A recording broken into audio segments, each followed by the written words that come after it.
আপনারা কি খাবেন? আব্রাহিম বলছে দাও। আপনারা খেলে আপনাদের দাও, সবাইকে দাওয়াত দিয়ে দাও। বলো আপনারা আসবেন ইনশাআল্লাহ।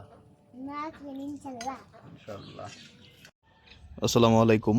দেখেন সকালবেলা কি বলে, আমাদের অঞ্চলে তো বলে নিশির, কিন্তু আসলে শিশির।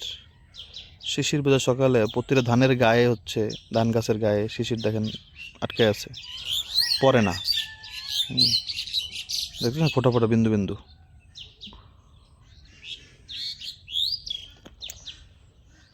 এর কারণ হচ্ছে ধান গাছের গায়ে প্রচণ্ড মানে আলের শুদ্ধ ভাষা কি, যাই হোক, আলের কারণে আটকে থাকে। আর গত রাতে যেরকম বন্যার মতো শুরু হয়েছিল, মানে একেবারে ঝড়ে উড়ে ফেলবে সব কিছু, পরে আর ওরকম কিছু হয় নাই। আমি ভাবছি একবার আজকে কাম হয়েছে। টাইসন,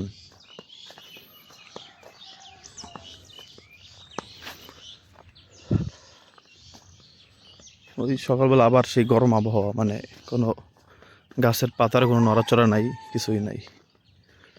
দেখেন কোনো একটা পাতা নড়ে না গাছের, মানে আটকে থাকে না একবারে, মনে হয় আবহাওয়া যে থাইমা গেছে সব কিছু, এরকম। মানুষ এখন রাস্তার মধ্যে গরু বাঁধা শুরু করছে, এখন প্রচণ্ড, মানে কোনো জায়গায় বাঁধতে পারে না, কারণ ধান সবজিকে ইয়ে হয়ে গেছে একবারে। সবাই, একজন না।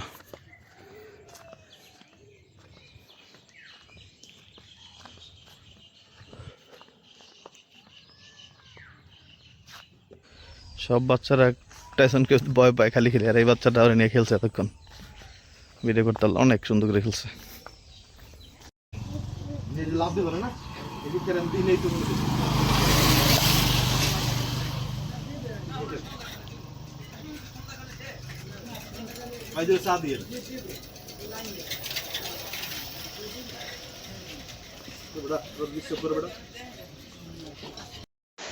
বললাম না যে গতকালকে আবহাওয়া অনেক খারাপ ছিল, সেই আবহাওয়ায় তো গতকালকের বৃষ্টি হয় নাই, কিন্তু এই শুরু হয়ে গেল বৃষ্টি, বক যাচ্ছে।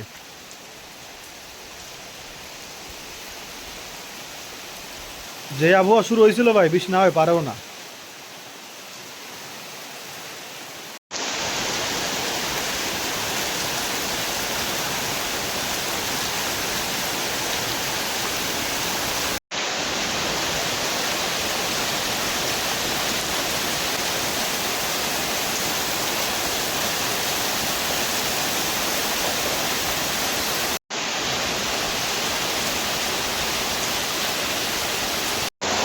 জাল তো ভাই জ্বলছে, কিন্তু একটা সমস্যা হইতেছে। সমস্যা হচ্ছে টানা কয়েকদিন মানে অনেক রোদ পড়ছে না, সে রোদের কারণে মানে আমাদের রান্না করে চাল পানি পড়তেছে। দেখেন এই কিছু জায়গায় মানে ওই রোদে একবারে শুকাইয়া খড়, পরে ওটা মানে ফাঁকা হয়ে গেছে।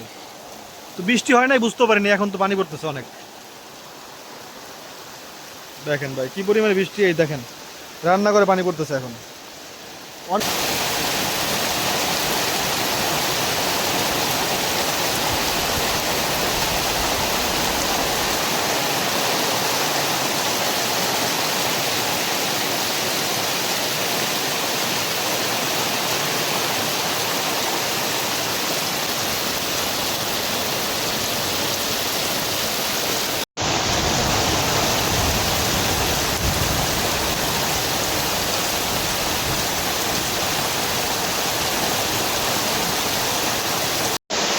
তুমি তাড়াতাড়ি আও, ভেজা লাগবে না, তোমার ঠান্ডা লাগবে, জ্বর উঠবে পরে পোলাওনের।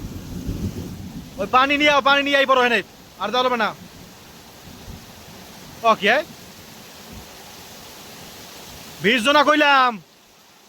দেখছো বৃষ্টি হয় না এখন কি অবস্থা দেখছো? হ্যাঁ সারাদিন এখন ভাই মেঘে যে গর্জন করতেছে, ফাটাই ফেলে সব একবারে। শুই নেন দেখবেন খালি, দেখছেন? আল্লাহু আকবার। পানিতে বাড়ি ভরে গেছে দেখবেন, এই দেখেন।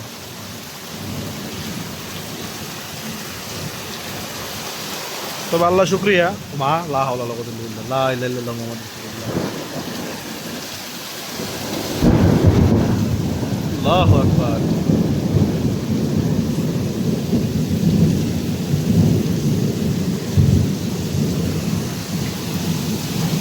লা ইলাহা ইল্লাল্লাহ। এখন আর রান্নাই করা যাবে না মনে হইতেছে, দেখেন পুরা রান্নাঘরে বাতাস, মানে বৃষ্টির সাথে বাতাসও অনেক বেশি, বাতাসের কারণে পানি সব ভিতরে চলে আসতেছে, চুলা ভিজে ভিজে অবস্থা, মানে চুলা কি বলবো বলেন, একবার সব ভিজে গেছে। আজকে আমরা দেখবো ভাইরাল মিজান হোটেলের রান্না। তো একবারে খাঁটি রূপসাদা তেল দিয়ে দিল। ও বাবা রে বাবা, দেখেন বৃষ্টিতে একটা সুবিধা হয়েছে, বৃষ্টি হইলো আমাদের রান্নাঘর পাকা করার কারণে দেখেন শুকিয়ে গেছে। বৃষ্টির মধ্যে রান্না করতে গিয়া মানে খুবই হিমশিম খাইতেছি, কারণ হচ্ছে মানে হঠাৎ করে বৃষ্টি বাড়তেছে আবার কমতেছে, অতিরিক্ত বৃষ্টি হইতেছে আর কি। হ্যাঁ, তো আমার আম্মু একটা কথা বলতো, নুরজান বলো তো কি জানি হলুদের ব্যাপারে। হলুদ বেশি, মরিচ দিতে, হলুদ দিতে হয় 2 চামচ, মরিচ দিতে হয় 1 চামচ। হলুদ খাওয়া নাকি কিন্তু আম্মু এটা কয় নাই, আম্মু কইতো হলুদ, হ্যাঁ এটা আবার কও। হলুদ খাওয়া স্বর্ণ, মরিচ খাওয়া হয়েছে ছাই। হ্যাঁ, আম্মু বলতো যে মরিচ হচ্ছে ছাই, হলুদ হচ্ছে স্বর্ণ। হ্যাঁ, এটা আমার খালাম্মা এখন বলে। তো এটা আসলে যৌক্তিক, কারণ মরিচ ক্ষতিকর কিন্তু হলুদ অনেক উপকারী। আপনারা জানেন হলুদ যদি আপনি দুধের সাথে খান আপনার শরীরে ব্যথা, হ্যাঁ, কমে যাবে। তাছাড়া আরও অনেক উপকার আছে। হলুদ যদি অরিজিনাল হলুদ যদি মধুর সাথে মিশিয়ে খান পানি দিয়া, সেটাও অনেক উপকার। আচ্ছা, আমি একটা জিনিস খেয়াল করে দেখি। কিন্তু মরিচ কোনো উপকার বলতে কিছু নাই বললেই চলে, আরও উল্টা ক্ষতি আছে। মুরগি বা আঁশ, যদি কামড় দেখো না যারা, যাই হোক, আজকে তো আমরা মিজান হোটেলে রান্না করতেছি, ভাইরাল মিজান। দাও দাও নিচে ধনিয়ার গুঁড়ো। ধনিয়া গুঁড়া। ওহো, আজকে কিন্তু আমরা একবারে ওরকম করে রান্না করার চেষ্টা করবো। হ্যাঁ, এটা মানে এই রান্নাটা একটু অন্যরকম। মিজান হোটেলের রান্না কেন অন্যরকম সেটা একটু পরে দেখতে পাবেন। তো আপনারা তো জানেনই যে মিজান ভাই হচ্ছে দুইটা জিনিস করে। একটা জিনিস হচ্ছে মানে ঝোলটা একটু, মানে ঝোল তো জানেন আপনারা, অনেক বেশি ঝোল রাখে মিজান ওনার রান্নার মধ্যে। তো এই ঝোলটা যেন মজা লাগে, খালি পানি পানি যেন না লাগে, এই জন্য উনি হচ্ছে মাঝে মাঝে মিষ্টি কুমড়া আর একটা জিনিস দেয়, যেটা আমরা আজকে দিব। তো মিষ্টি কুমড়াটাও দেয় মাঝে মাঝে, তো মিষ্টি কুমড়াটা অল্প দিব, আর একটা যেটা দেয় সেটা একটু বেশি দিব। ওরে আল্লাহ, আপনারা জানেন কি দেয় একটু কমেন্ট করেন তো, ঝোলটা ঘন করার জন্য কি দেয়। দেয় কে কে ওনার ভিডিও দেখেন বেশি বেশি। এত বৃষ্টি হইতেছে রে ভাই, কি অবস্থা আল্লাহ, আবার বাইরে গেছে বৃষ্টি।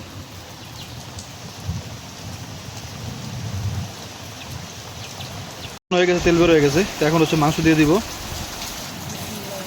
বিসমিল্লাহ। মাংস ধুয়ে থেকে সাদা করে লেগেছে সব মাংস।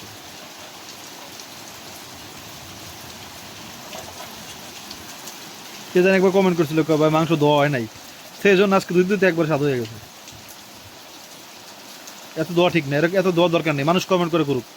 মাংস লালই থাকবে ভাই, মাংস একটু হালকা ওই কি বলা যায়, মাংস থেকে যদি মানে পানি লাল থাকে তাহলে বলে কি যে মাংসের মধ্যে এখন রক্ত রয়ে গেছে। এই মাংসটা আমি বুঝি পারবো না ভাই, কিন্তু আমি মনে করি লাল থাকাই ভালো, হালকা হালকা লাল থাকলেই ভালো। এই করে এটার মধ্যে কুমড়াটা দিয়ে দাও তো। কুমড়া আমি চাই কুমড়া গইলা যেন একবার ঝোলের সাথে মিক্স হয়ে যায়, তার ঝোলটা একটু মিষ্টি মিষ্টি লাগবে, একটু ঘন হবে, ভালো লাগবে। আর এক্সট্রা যেটা দেওয়া সেটা তো দিবই ঝোল ঘন করার জন্য। দাও, আর লাগবে না, এটা জাস্ট ঝোলটা ঘন করার জন্য, আর একটা মিষ্টি মিষ্টি ফ্লেভার আসবে ইনশাল্লাহ।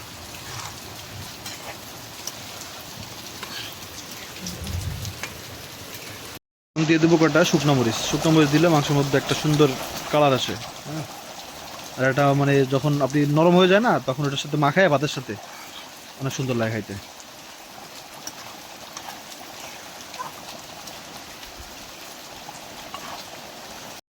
যে মিষ্টি কুমড়ো ছিল ওটা অলরেডি হচ্ছে মেল্ট হয়ে গেছে, মানে নাই বললেই চলে। ভালো করে কষাই দিয়েছি, একটা মিষ্টি মিষ্টি ফ্লেভারও পাওয়া যাবে আশা করি। ভালো করে কষাই নেব একবারে। প্রচণ্ড বাতাস।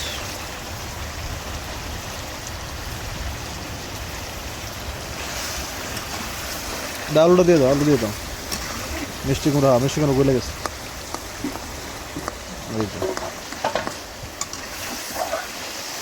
লা ইলাহা ইল্লাল্লাহ মুহাম্মাদুর রাসূলুল্লাহ। এগুলো বড় বড় টুকরো করে নিছি।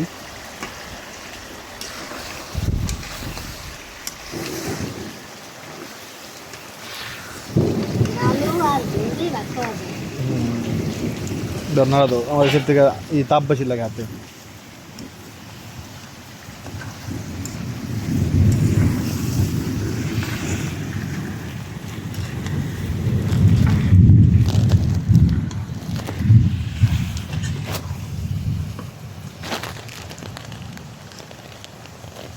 এবার হচ্ছে আমরা মিজান হোটেলের মানে তরকারির যে মজা হওয়ার, ঝোলটা যে বেশি রাখে তারপর মজা হয়, সেটার গোপন জিনিস দিব। আর সেটা হচ্ছে ভাতের মার। ভাতের মার দিলে হ্যাঁ তরকারিটা ঝোলটা হচ্ছে ঘন হয়, মজাও নাকি লাগে, সেটা টেস্টও করবো আমরা আজকে। হ্যাঁ ওইটা তো বেশি দিব, ওটা একটু ঘন বেশি আর।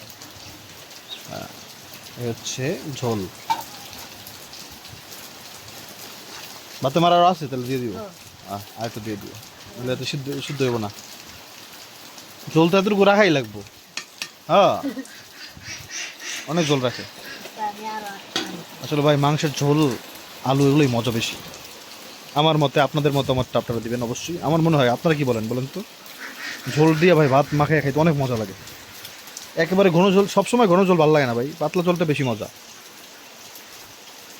দিয়ে দাও দিয়ে দাও, গরমও আছে। আর অবশ্যই সবসময় তরকারিতে গরম পানি দিবেন। হ্যাঁ ওকে, এবার হবে আসল মজা ইনশাআল্লাহ ইনশাআল্লাহ। একটা পার্সেন্ট দিলে চার লাগবে না। দুজন ভিজে গেছে, মানে কি বৃষ্টি রে ভাই, আমি ভিজে গেছি পুরো, আমার লঙ্গি টঙ্গি সব ভিজে গেছে। আগে ফুটে লোক তারপর ডাকবো।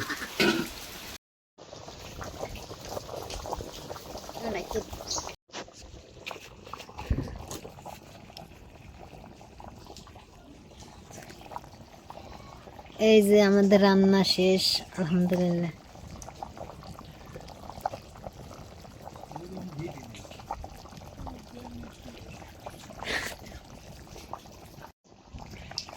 এই যে আমাদের রান্না শেষ আলহামদুলিল্লাহ। এই যে আলহামদুলিল্লাহ আমাদের রান্না হয়ে গেছে। ওনার মতো রান্না হয়েছে কিনা একটু কমেন্ট করে জানাবেন। ঝোল আরও আছে, তো সব ঝোল নেই দেখানোর জন্য তো সেত্রু নিলাম। কেমন হয়েছে জানাবেন। আমাদের সুন্দর লাগে। সুন্দর লাগে না? এইগুলো ঝোলই মজা। হ্যাঁ ঝোল আরও আছে, তো সবাই একসাথে খাবো ইনশাআল্লাহ। আমি আল্লাহ সব খাইতে পারবো। একলা খেতে পারবা? এক প্লেট ভাত দেবেন মানে আর এক দেবেন সব খাইতে হবে। তাই এক প্লেট বাদ দিয়ে সব খেয়ে ফেলবে। কেমন হয়েছে জানাবেন কমেন্ট করে। আমার কোলে একটা বন্ধু আছে, আপনারা কি নেবেন বন্ধুটাকে? বন্ধুটার জ্বর, আমার বন্ধুর জ্বর। আমার বন্ধু বন্ধু বন্ধু বন্ধু বন্ধু আছে আপনাদের? কার কার বন্ধু আছে?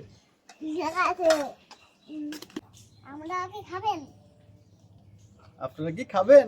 আব্রাহিম বলছে দাও। আপনারা খেলে আপনাদের সবাইকে দাওয়াত দিয়ে দাও, বলো আপনারা আসবেন ইনশাআল্লাহ। ইনশাআল্লাহ। একটা আড্ডি আছে, আড্ডিটা আমার দাও, একটা আড্ডি আছে বড়। আলু দাও, আলু দাও, ঝোল দাও, ঝোল দাও, আরো দাও। ঝোলই তো খাবো আজকে ভাই। আইসে দেখেন প্লেটটা কি কিসের মতো, মানে যে হ্যাঁ বাবা নামে ভুলে গেছি কেমন আবার। নিজের নাম মিজান, মিজান ভাই। হ্যাঁ বলো। আব্রাহিম ঝাল খেতে পারে, আপনারা জানেন? এই দেখেন ভাইরাল মিজান হোটেলের মতো প্লেট হয়েছে কিনা, এরকম করে সবাই খায়, কমেন্ট করে জানাবেন।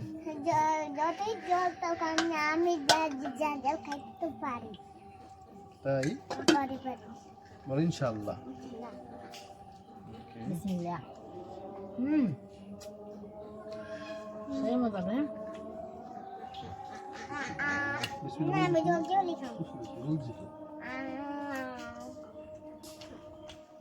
কেমন হয়েছে বাবা?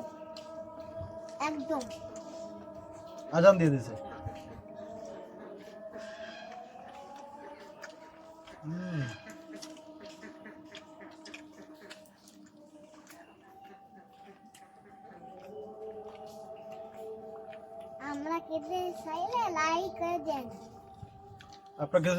আপনারা খেতে চাইলে লাইক করে দিয়েন, আব্রাহিম বলছে।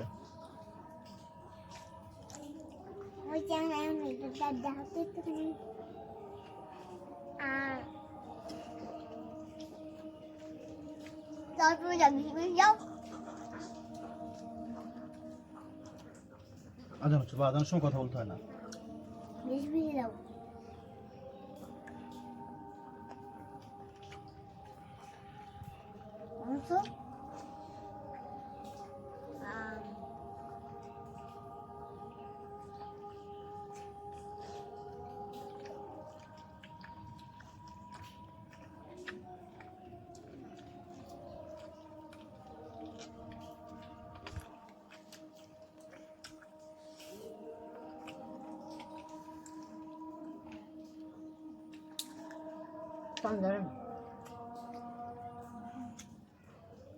অনেক ঠান্ডা পানি, অনেক খাইতে পারি না।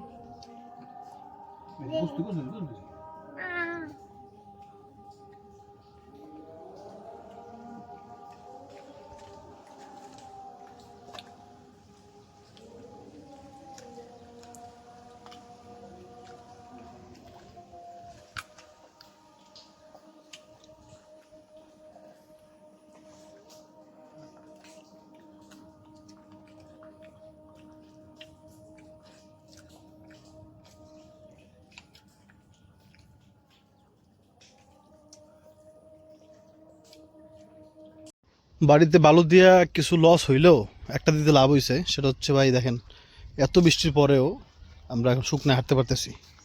হ্যাঁ, এটা কিন্তু অনেক বড় একটা পাওয়া। বিশেষ করে গ্রামে বর্ষাকালে সব জায়গায় কাদা হইলেও বাড়ির মধ্যে কাদা হবে না ইনশাল্লাহ। এটা অনেক বড় একটা পাওয়া ভাই। এটা আসলে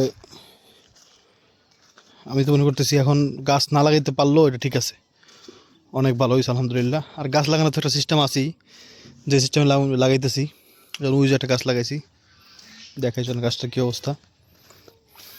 গাছ লাগাবো হচ্ছে যেখানে গাছ লাগাবো ওই গাছটা ওখানে গর্ত করে সেখানে মাটি দিয়ে দিব, তারপর গাছ লাগাই দিব, তার ইনশাআল্লাহ ঠিকঠাক থাকবে। বেশ বেশ অনেকখানি মাটি দিছি এখানে, এই দেখতে পাচ্ছেন একটা, এই তো দেখতে পাচ্ছেন একটা, এই যে গোল একটু এলোমেলো দেখতে পাচ্ছেন না, তো এখানে পুরো জায়গাটা মাটি দেওয়া। গাছও খুব সুন্দর, দেখছেন কালার দেখলে তো আপনারা বুঝতে পারতেছেন। এটা হচ্ছে আপনার ওই যে গাছ কি জানি, আতাফল গাছ। তো এরকম করে গাছ লাগাইতে পারবো, আবার এটা কাদাও হবে না। আল্লাহ শুক্রিয়া, আলহামদুলিল্লাহ, অনেক বড় একটা ভালো কাজ হয়েছে এটা। সবজি টবজি সব কিছু এরকম করে এই সিস্টেমে লাগাইতে হবে। কোথায় গিয়েছিলে? বলতেছি কি কোথায় গিয়েছিলে? আচ্ছা ঠিক আছে।